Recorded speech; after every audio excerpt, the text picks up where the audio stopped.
자, 이번 시간에는 그 세종대왕에 대해서 좀 공부해 보도록 하겠습니다. 세종대왕은 그 태종이 일으켜 놓은 이제 정치적 안정과 이제 강화된 안건을 이어받아서 조선의 정치, 경제, 모든 그 사회 문화 전반에 걸쳐서 발전을 이루었죠. 조선왕조 유교 정치를 기틀을 세웠고요. 그 다음에 중요한 게 이제 또 집현전. 이제 집현전을 통해서 이제 많은 인재들이 유교적인 의례를 제도화하고 정리하게 됐어요. 그렇죠? 그리고 이제 수많은 이제 편찬 사업이 이루어져서 유교 정치 발전에 이제 기반이 마련되었다, 이렇게 보면 되겠습니다. 그리고 제일 중요한 게 이제 또 훈민정음 창제죠. 그래서 세종대왕은 훈민정음을 창제 해서 농업과 또 의학, 이런 이제 과학 기술을 발전시켰고, 또 법률도 정리를 합니다. 할 거고요. 또 법률도 정리해서 이제 새로운 법전도 만들어내서 또 토지 제도, 그리고 세금 제도, 이런 거를 고쳐서 조선시대 이제 국가 재정의 기본을 마련했다. 그랬고, 또 세종대왕은 또 영토도 확장했죠. 이제 사군육준을 이제 개척해서 그래서 국토를 확장하는 등, 하여튼 세종은 조선 역사에서 아주 가장 훌륭한 업적을 이루어서 성군으로 기록되는 것을 큰 업적을 남기게 됐습니다. 그리고 또 세종은 또 자식도 많이 낳아요. 이제 세종의 이제 첫째 부인은 이제 소현왕후죠.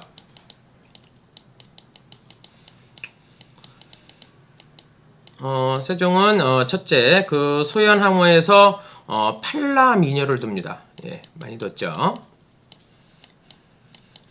8남이를 두는데 여기서 첫째가 문종입니다. 문종.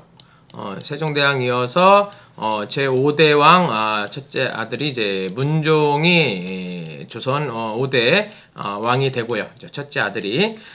그 다음에 이제 둘째 문종 다음 둘째가 이제 수양대군입니다.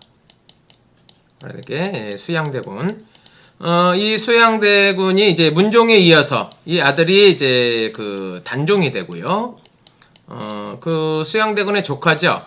근데 이 삼촌이 이걸 뺏어요. 그래서 수양대군이 7대, 단종은 6대, 6대가 되고, 이제 수양대군은 이제 7대, 그래서 수양대군은 세조가 되는 거죠. 그 다음에 이제 수양대군 밑에 동생이 이제 이명대군, 그 다음에 다섯째는 광평대군, 이렇게 내려갑니다. 그 밑에 이제 만약에 금성대군, 많아요. 그래서 그 밑에는 평원대군, 영흥대군 이렇게 많이 나갑니다. 그래서 딸도 정소공주, 정의공주. 그 다음에 이제 첫째 와이프가 그렇고, 이제 두 번째는 이제 빈이죠. 왕후라 하지 않고, 두 번째가 이제 영빈인데, 영빈 강씨에서 일남을 둬요. 예, 회의군이라고 해서, 그리고 또 그 외에 신빈 김씨, 신긴 김씨에서는 6 남자를 두니까 6남을 두고요. 그 다음에 또 해빈 양씨, 예, 또 해빈 양씨가 있는데, 여기에서는 또 3남을 둬요. 자식이 엄청 많죠. 그 외에도 그 수건 이씨, 뭐 상침 이씨, 뭐 각 일녀씩 두고 이런 자녀를 두고 있습니다.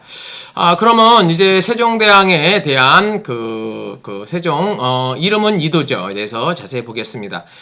태종은 이제 태종은 세종을 선택해서 첫째 양녕대군은 물러났죠. 그래서 세자 이 양녕대군은 세자 시절에 세자가 공부하는 걸 시강원이라고 하거든요. 그 시강원에서 공부하는 걸 굉장히 싫어했다고 합니다. 그래서 양녕대군은 이런 걸 싫어했기 때문에 또 왕을 안 하려고 많이 하죠.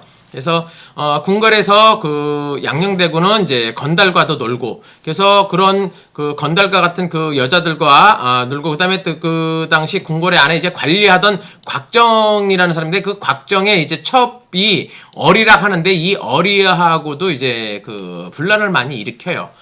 그래서 결정적으로 이제 양녕대군이 이제 동생에게 물려주게 되게 되죠. 그래서 이제 능력이 있는 동생 이제 이도 세종을 위해서 이제 양녕대군은 기꺼이 이제 물러나죠. 아마 양녕대군이 이런 왕의 이런 금방 생각해서 그렇지 않았다면 양녕대군도 그때 뭐 이렇게 오래 살았을까 그런 생각을 좀 해보게 될 것 같아요. 근데 이제 양녕대군은 일찌감치 어떤 이런 권력에서 벗어나려고 했기 때문에 양녕대군은 69세까지 살게 됩니다. 그래서 이게 왕위에서 이제 물러나서 그 당시 양녕대군은 지금으로 얘기하면 이제 안양 일대죠. 관악산. 이 관악산 일대 시흥 일대에서 돌아다니면서 그래서 마음 편하게 살면서 69세까지 살았다. 이렇게 보시면 되겠습니다. 이쪽 동작구 사당동에 가면은 상도동에 가면은 양녕대군 모신 사당이 있습니다. 그 사당이 지덕사예요. 그래서 이 지덕사에 모시게 된 건 이제 양녕대군의 이제 지극한 덕을 보였다고 해서 이렇게 지덕사라고 지었다고 합니다.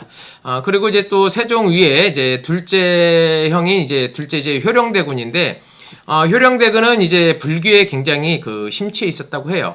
그래서 이제 효령대군이 이제 또 왕이 되려는데, 이제 양녕대군이 이 왕의 욕심내지 마라. 너는 왕의 자질이 부족하니까 하지 말고 셋째 동생 충녕대군에게 해라라고 그런 설이 있습니다. 그래서 양녕대군에게 효령대군은 야단 맞았다고 해요. 그래서 효령대군 너는 부처님이나 되라 이렇게 얘기를 했다고 합니다. 아무튼 이 효령대군을 모시고 있는 사당은 이제 청권사라고 해서 팡배동에 있습니다. 이렇게 멀지 않죠. 이 상도동하고도 이렇게 멀지는 않습니다. 그래서 이 청권사라는 것은 보통 이제 여기 청권사, 지덕사 이렇게 얘기하는데, 이건 다 이렇게 사자를 씁니다. 이게 사당 사자를 쓰게 되죠. 아무튼 이렇게 청권이라는 뜻은 중국 주나라 이제 태왕 때 맏아들 이제 태백과 둘째 아들 우중을 건너뛰어서 이제 셋째 아들 계략에서 왕위를 물려줄 때 이제 태백과 우중 형제의 부왕의 뜻을 헤아려져서 삭발하고 응고한 왕위를 사양한 미덕을 공자가 이제 청권이라 해서 이제 칭찬돼서 유래해서 이것을 갖다 썼다고 합니다. 아무튼 그 다음에 이제 셋째가 이제 지금 얘기하는 이제 세종이 되겠죠.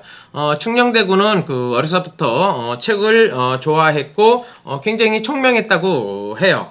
그래서 어떤 일에도 감각도 있고 어떠한 일에 또 대처도 잘하고 해서 그런 것들이 모두 포함돼서 세종이 태종에게 아버지에게 낙점되는 역할을 하게 됩니다. 세종은요 참 정치를 참 잘했는데요. 그런 거에 대해서 좀 보게 되면 일단 세종은 인재를 등용하는데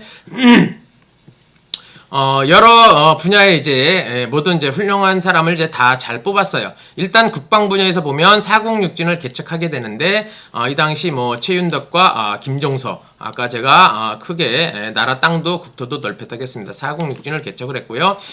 이 세종 때 여진족을 물리치고 개척한 지역이라 할 수 있겠습니다. 그래서 정치면 정치, 이 학자 분야에서는 그 우리가 잘 알고 있는 황희정승, 황희일지, 허조, 맹사성 등 이런 사람을 많이 데려왔고요. 또 음악 분야에서는 박연이라는 사람도 또 훌륭하게 뽑았고, 과학 분야에서는 우리가 잘 알고 있는 이제 장영실, 특히 이 장영실은 이제 노비 출신이라고 그래요.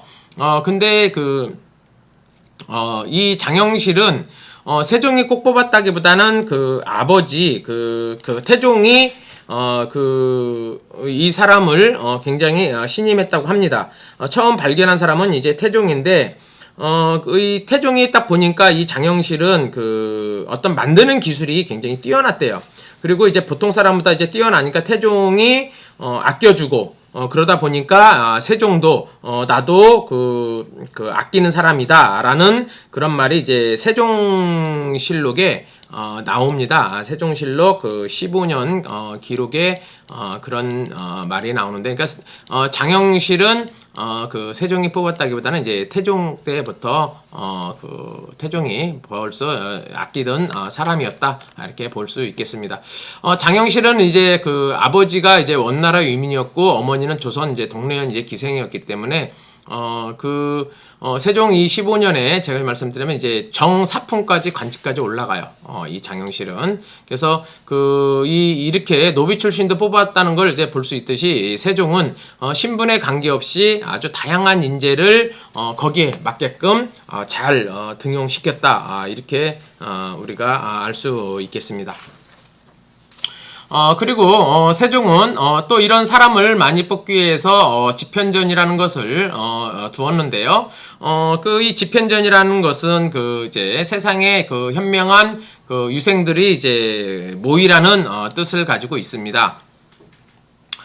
그래서 인재 양성을 위한 연구 기관이고요. 학문 연구, 왕의 이제 보좌하는 기능을 갖고 있었고요. 여기서 이제 세종은 경연을 많이 합니다. 이제 경연을 통해서 어떤 조언도 많이 하게 되고 듣기도 하고요. 그런 정책 결정에 대해서 참고를 하죠. 그래서 경연이라는 것은 이제 왕이 경연이라는 것은 이제 오전에도 있었고 정오에도 있었고 오후에도 있었고 뭐 특강도 있었고 굉장히 사실 왕들도 공부를 상당히 많이 했다는 것을 여기서 알 수가 있습니다.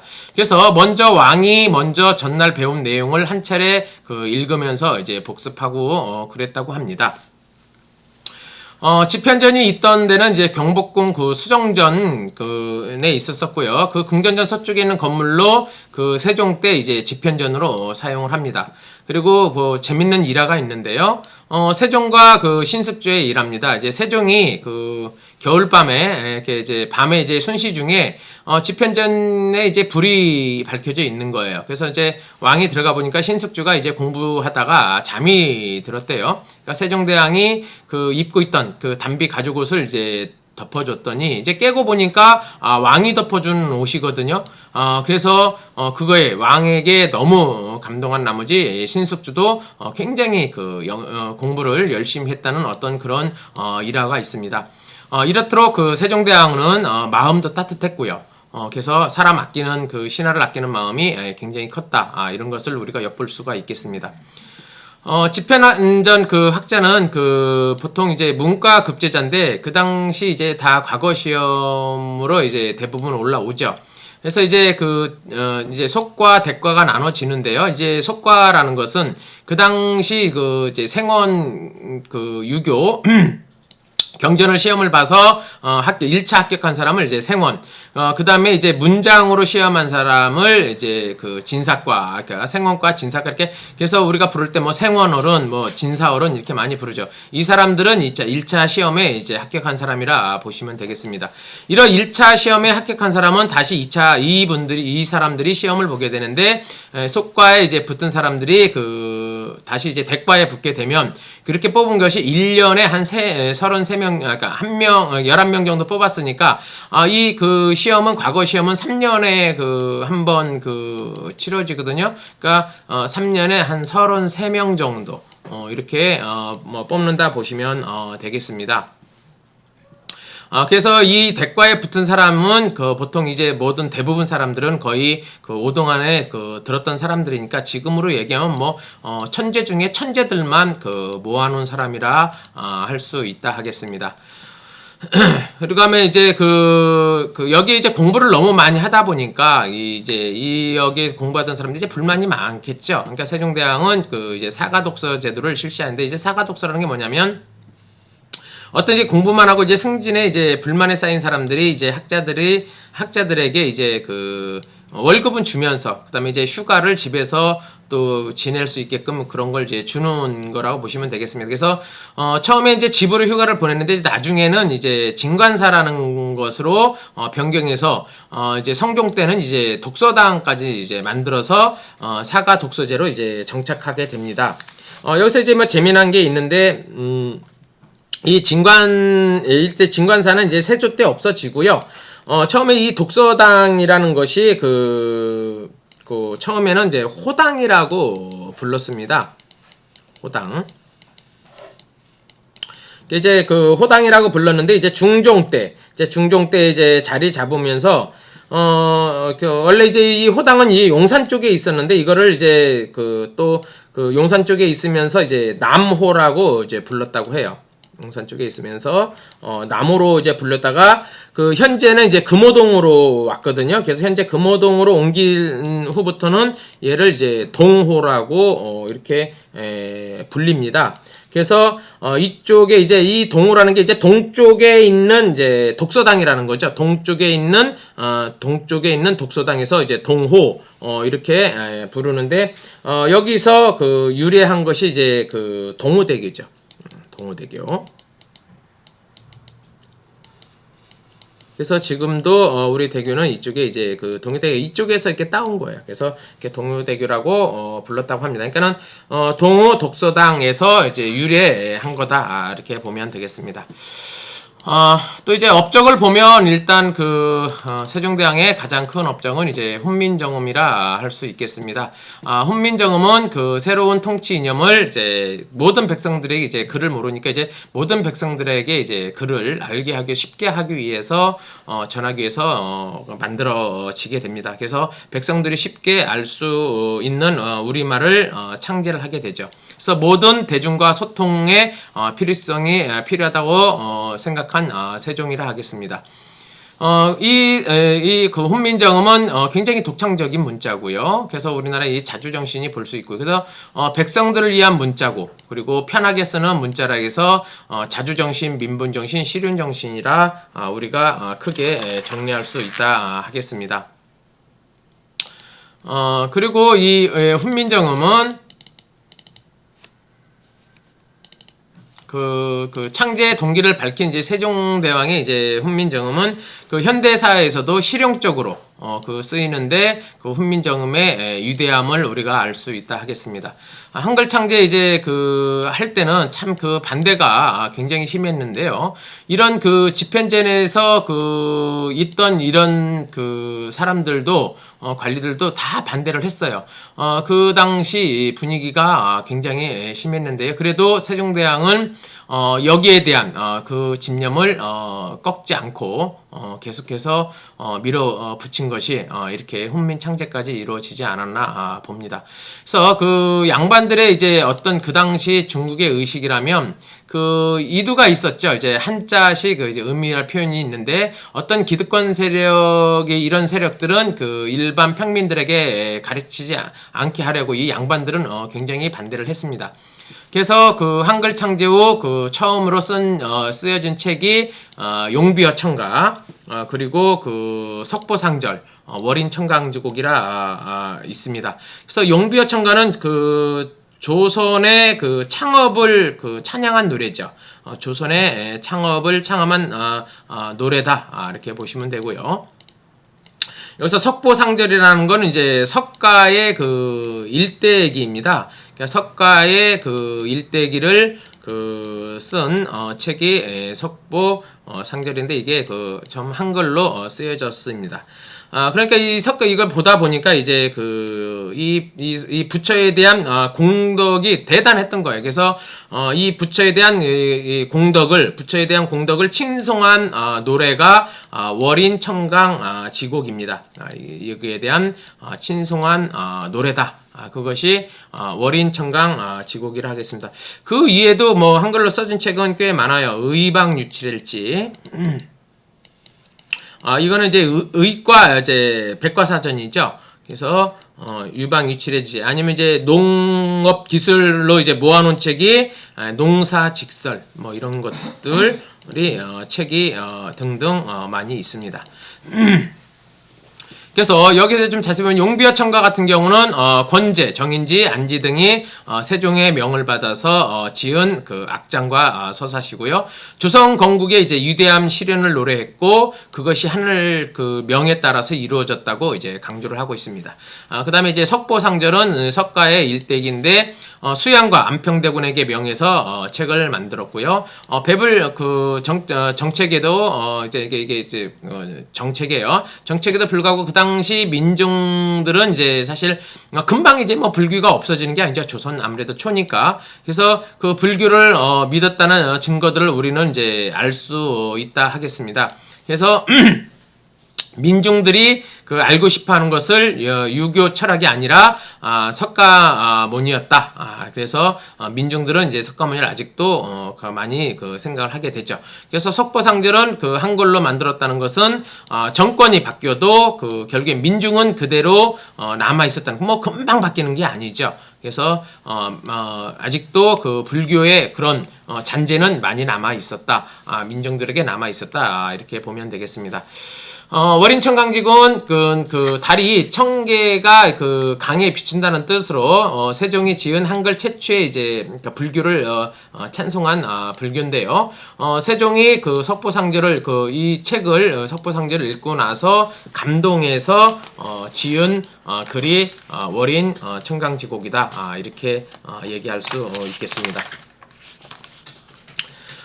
결국에는 이 세종 때에는 조금 정리해서 하면 이제 그 불교 국가에서 조선 초에 그 불교 국가에서 그 유교 국가로 틀을 만들면서 세종은 철저한 유교적 이념을 이제 지향했지만 이제 실제 현실적으로는 불교도 이렇게 너무 막을 수는 없었던 거죠. 그래서 한 것을 우리가 알 수 있고요. 유교 이념을 지향하는 조선왕조 최대의 문화 사업으로 성과인 한글로서 지은 최초의 대작이 석보상절이라는 사실은 민중에게 철저하게 불교를 이해시키고 거기에 대한 다양성을 인정하는 세종의 위대함도 우리가 엿볼 수 있다 하겠습니다.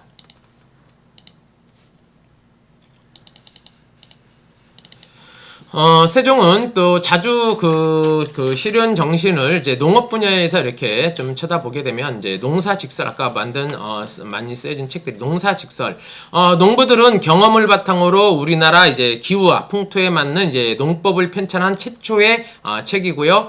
직접 그 경복궁원에서 그 농사도 지어서 시험을 했다고 합니다. 그래서 어떤 실천과 이론이 잘 그 접목한 사례라서 농사직설이 있고요. 그 외에 그 항약집성방이라는 것도 있는데 우리나라의 의학서죠. 그래서 총 85권에 이제 30책으로 되어 있는데 어떤 병의 증세나 그에 대한 처방, 약제 종류와 다루는 방법 등이 이제 자세하게 기술되어 있습니다. 그래서 우리 고유의 약제인 향약을 그 활용한 처방법을 제시한 책이라 할 수 있겠습니다. 세종 때에는 업적이 참으로 많은데요. 거기에 또 참 빼놓을 수 없는 게 그 과학이죠. 과학인데 칠강부 일구라고 해시계 우리가 잘 알고 있는 이제 자경루락에서 물시계. 그래서 농업국가에서 꼭 필요한 그 어떤 시계의 중요성을 인식할 수 있고요. 그 해시계는 그 장영실, 이천, 김조 등이 만들었고요. 자경루도 이 장영실이 거의 만들었다고 보시면 되겠습니다. 그래서 해시계 그 앙부일부의 이제 단점을 보완한 게 이제 물시계라고 보면 되겠습니다. 그래서 시와 경점에 맞춰서 종과 북징을 쳐서 어떤 그 당시 그 북징을 쳐서 사람들에게 시간을 알려준 것이 있다 하겠습니다. 이런 그 해시계 같은 것은 그 우리가 궁궐에도 만들어놔서 많이 볼 수가 있습니다. 이 해시계도 그 저 경복궁에 가보시면 그 해시계 만들어 놓은 거를 우리가 그 근정전 뒤에 가보시면 해시계 만들어 놨어요. 그래서 실제로 한번 시계를 한번 이렇게 체크해 보는 것도 괜찮을 것 같아요. 해시계 여기에도 뭐 돼 있고요. 또 뭐 저쪽 그 정약용 그 박물관에 가시면 그쪽에도 그 해시계가 이제 이렇게 일반 사람들이 볼 수 있게끔 잘 만들어 놔 있습니다. 그런 박물관에 가시고 뭐 경복 이런 거 가셔서 이런 시계의 참 유대성을 한번 확인해 보는 것도 좋을 것 같습니다. 그리고 이제 또 이제 추구기라는 이제 비 오는 강우량을 이제 측정도 하는 추구기도 만들었죠. 그래서 강수량의 중요성을 인식해서 그 옛날에 이탈리아에서 카스텔리가 만든 우량계보다도 200년이나 앞섰던 발명품이라고 보면 되겠습니다. 이 그 추구기도 좀 뭐 보시면 정말 뭐 대단해. 우리가 보는 그 보고 있는 그 원통은 아니고 이 추구기 그 재는 기계는 또 이제 박물관에 가보시면 볼 수가 있고요. 아무튼 이런 그 추구기 대단한 발명품을 이 당시 과학이 많이 발전했죠. 그다음에 혼천에 우리가 그 혼천에는 그 돈 지폐에서도 우리가 확인할 수 있는데요. 원나라의 그 수시력, 명나라의 대통령, 아라비아 헤어력 등 이런 것보다도 굉장히 그 달력보다도 사용을 했는데 우리나라의 현실에 맞지 이게 않았기 때문에 우리에 맞게끔 만든 달력이 혼천이라 하겠습니다. 이것도 이제 많이 비교해 볼 수 있게 그 정약용 박물관에 가보면 각 나라 세계 지도를 만들어 놓은 것들이 이제 쭉 볼 수가 있어요. 거기서 우리가 그 명나라가 만들어 놓은 거, 뭐 일본에서 만들어 놓은 거, 뭐 이런 것들을 비교해 가면서 많이 그 참고를 할 수 있을 것 같습니다. 이 우리나라의 현실에 맞게끔 잘 만들어진 그 달력이 혼천이고요. 그 다음에 칠정사 이제 내외편이라고 우리나라 최초의 달력인데요. 1년 동안 어떤 절기나 특별한 기상 변동 따위를 날의 순서에 따라서 적어놓은 그 역서다라고 보면 되겠습니다. 그러면 우리 세종대왕의 정치로 한번 들어가서 엿보도록 하겠습니다. 세종의 민주 정치는 전분 6등법에서 연분 9등법으로 1430년대 17만 2,800명을 대상으로 여론조사를 했는데 이제 모든 국민을 대상으로 한 거예요. 그래서 17년간 토론 후 조선왕조의 주세제를 개혁을 했는데 어떤 벼슬아치의 민가에 가난하고 비천한 백성을 이르기까지 모두 이 법에 대한 가부를 물어봤어요. 그래서 만약 백성이 이 법이 좋지 않다고 한다면 행할 수 없다 해가지고 조사를 했는데 찬성이 9만 명이 나왔대요. 반대가 7만 명이니까 전 국민이 그래도 약간 좀 찬성이 더 많았었다 이렇게 우리가 확인도 할 수 있습니다. 세금 납부에 대한 여론조사도 토지에 대해서 어느 정도 세금을 내는 것이 좋은지 전분 6등법과 연분 9등법. 그래서 전분 6등법은 토지의 품질에 따라서 6등급으로 전세를 부과하는 거고요. 연분 9등법은 그의 풍용을 9등급으로 나눠서 전세를 부과하는 겁니다. 그래서 백성 본위에 대한 오늘날 민주정치라고 보면 될 것 같습니다. 그래서 또 삼심제라는 것을 채택했는데 백성들의 이제 인권 문제 그 다음에 출산에 대한 어떤 휴가, 노비에게 100일간 출산 휴가를 줬는데 훗날 경국대전에 출산 전 30일 후 50일 휴가로 이제 바뀌었다고 합니다. 그래서 약한 사람을 이제 보호하려고 하는 그런 세종에 대해서 우리가 많이 엿볼 수 있다 하겠습니다. 그래서 이런 따뜻한 마음의 세종대왕을 우리는 엿볼 수 있는데요. 인간 세종을 한번 볼까요? 장인 시몬이 아버지인 태종에게 처형당했죠. 그래서 시몬이 처형당하고 또 장모는 관노비로까지 됩니다. 그래서 이런 것들을 보는 세종은 참 마음이 아팠겠죠. 그래서 어떤 일찍 자식을 여준 이제 세종은 이제 또 자기 자식들이 일찍 다 잃어요. 어떤 그런 마음을 많이 겪게 되는데요. 뭐 세종은 워낙 뭐 아까 앞에 서두에서 말씀드렸습니다만은 자식이 굉장히 많지만 첫째인 그 정수공주가 그 어렸을 때 죽고요. 뭐 다섯째 간평대군이랄지 일곱째 평원대군이랄지 다들 좀 일찍 죽습니다. 그래서 또 그 이 결혼한 그 이런 그 세자들과 그 이제 그 여럿을 뒀는데 이런 세자빈들과도 이제 문제가 좀 많이 있었습니다.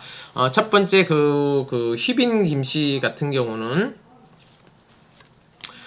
그 아들, 첫째 문종과 이제 그 워낙 사이가 좋지 않았는데, 한 번은 그 사랑하는 이 희빈 김씨가 사랑하는 사람의 신발을 태워서, 그 물을 먹으면 이제 좋다고 하니까, 자기 남편 신발을 태워서 이렇게 먹고 했대요.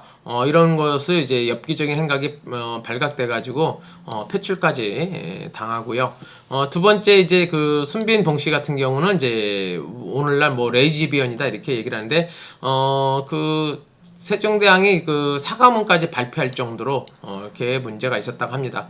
세 번째 그 세자빈 그 후궁 중에서는 이제 그 어머니 현덕왕후 이제 단종의 문인데 아무튼 뭐 이런 게 빈들이 모두가 문제가 많이 있었던 것이 있었습니다. 그리고 이 전반적으로 그 세종은 이제 굉장히 몸이 좋지 않은 건강이 많이 좋지 않았죠. 그래서 어려서부터 조금 그 소갈증이 있었다고 해요. 지금 얘기하는 이제 당뇨병인데 말하자면 뭐 방광에도 좋지 않고 안질, 종기, 관절염 이런 것이 다 좋지 않은 게 개인적으로 이제 그 세종은 그 육식을 많이 즐겨 했다고 하는데요. 이런 것들이 이제 세종에게는 이제 단백질 이 당뇨병까지 오지 않았나 이런 생각을 하게 됩니다. 이렇게 그 세종에 대해서 쭉 전반적으로 이렇게 좀 살펴봤습니다. 그 외에 많은 것들이 있습니다만은 오늘 이번 시간은 세종 여기까지 공부하도록 하겠습니다. 수고하셨습니다.